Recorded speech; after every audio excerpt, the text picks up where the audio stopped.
Now, many would disagree with me, but reading introductions before you start reading a book is perfectly alright.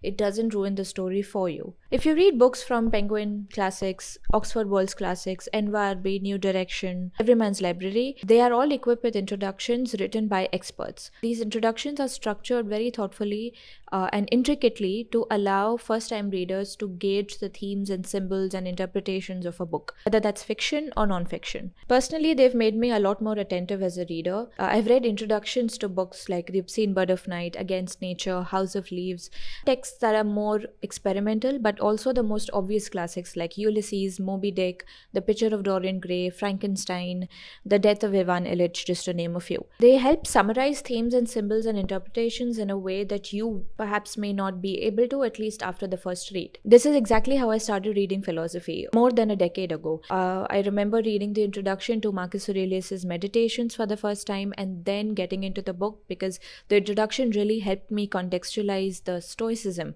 that was in the text.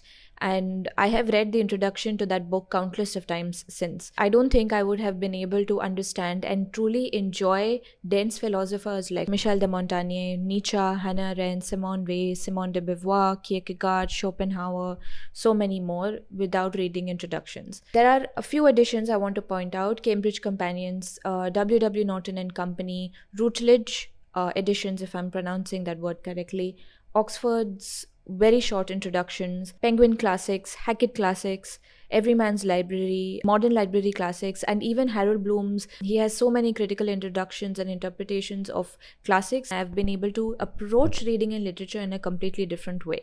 So just think of introductions as good starting points. I have never read a book in which a spoiler was my main focus of reading. So even if there is a spoiler in the introduction, I'm not really bothered by it because I'm reading a book for a completely different reason. Just think of them as good starting points. Don't make it a one-time read. Keep going back to it even during your second read and even during your third read.